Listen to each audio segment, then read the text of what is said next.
ભગતસિંહ જદી જેલમાં હતા અને ભગતસિંહને એમ કીધું કે ભગતસિંહ તું માફી માંગી લે તો તારી ફાંસીની સજા રદ કરી દેવું. એટલે ભગતસિંહ એટલું કીધું કે હું માફી ન માંગુ. અને એની માને પત્ર લખ્યો કે માં, મેં તો માફી નથી માંગી પણ તુંય માફી નહીં માંગતી. અને આવા શહીદો થઈ ગયા છે ને એટલે આ ભારત દેશને આઝાદી મળી છે. એટલે કેવું પડે કે જીવતા છીએ તો નામનું મહત્વ, મરણ પછી નનામી કહેવાય. જિંદગી ઉધાર છે કોઈની આપેલી, પાછી નહીં આપો તો તમારી ખામી કહેવાય. રડતા આવ્યા ભલે આ જગતમાં, જાવ હસતા તો વાત જામી કહેવાય. બાકી શું આવ્યા શું ગયા દુનિયાથી, શહીદ થાવ ને તો સલામી કહેવાય, શહીદ થાવ ને તો સલામી કહેવાય. અને આ દેશમાં બાપ અને દીકરીનો જે પ્રેમ છે એનો તો દુનિયામાં કઈ જોટો ન ચડે.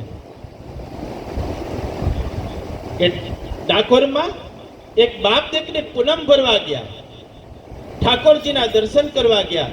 અને એ ઠાકોરજીના દર્શન કરીને પાછા આવતા હતા ને તો એ એક્સિડન્ટ થયો. અને એ એક્સિડન્ટમાં એનો બાપ એ દીકરીનો જે હતો ને મૃત્યુ પામ્યો. અને દીકરી એના બાપના ડેડ બોડીને લઈને એ વડોદરા ગઈ. બાપ અને દીકરીનો પ્રેમ કેવો હોય. વડોદરામાં ગઈ તો ડોક્ટરોએ એ દીકરીને એટલું કીધું કે બેટા તારો બાપ છે ને આ દુનિયા મૂકીને વયો ગયો છે. દીકરીને ડેડ બોડી આપી દીધી પણ એ દવાખાનાની બહાર બેઠી બેઠી દીકરી રોતી હતી. બધા પાસે મદદ માંગતી હતી, કોઈ એને મદદ નતું કરતું. એને મદદ નતો કરતો ને એટલે એક ભાઈ આવ્યા ને દીકરીને એટલું પૂછ્યું કે બેટા હું તને કઈ મદદ કરી શકું, તને તકલીફ શું છે? તેથી દીકરી એટલું કીધું કે કાકા હું મારા બાપુ આ ડાકોરની પૂનમ ભરવા આવ્યા હતા પણ રસ્તામાં એક્સિડન્ટ થયું, મારો બાપ મૃત્યુ પામ્યો છે.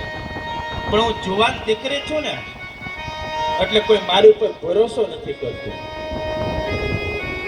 કે બોલ બેટા તારી ઈચ્છા શું છે? કે બસ દીકરી તરીકે મારી એવી ઈચ્છા છે કે મારા બાપનું પાર્થિવ શરીર છે ને મારા ગામના પાદર સુધી તમે મૂકી જાઓ. મારી ઈચ્છા એવી છે કે મારા બાપનો અગ્નિ સંસ્કાર મારા ગામમાં છે. એટલે ભાઈએ કીધું કે કઈ વાંધો નહીં બેટા, હાલો તારા બાપના પાર્થિવ શરીરને મારી ગાડીમાં બેસાડી દે, તારા બાપના શરીરને હું તારા ગામ સુધી મૂકી જાઉં.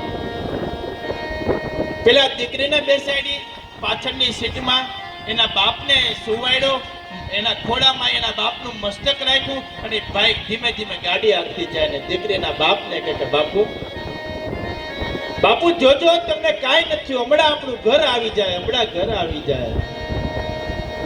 અને દીકરીને બાપ દીકરીનો સંવાદ સાંભળીને ડ્રાઈવર છે ને ડ્રાઈવરની આંખમાં ચોધાર આવડા થવા માંડ્યા.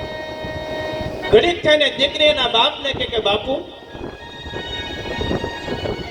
તમે મને કહેતા હતા કે બાપુ જોજો બાપુ આજથી 5 વર્ષ પહેલા મારી માં મૂકીને મને વહી ગઈ છે બાપુ, પણ જોજો તમે મને દગો દઈને નહીં જાતા હો બાપુ. મસ્તક ઉપર કોણે કોણે આંગળીઓ બાપને દીકરી ફેરવતી જાય ને કહેતી જાય કે બાપુ હવે મને તમારો પ્રેમ ક્યારેય નહીં મળે. હે કે નહીં મળે, નહીં મળે તમારો પ્રેમ હવે નહીં મળે, તમારો પ્રેમ હવે નહીં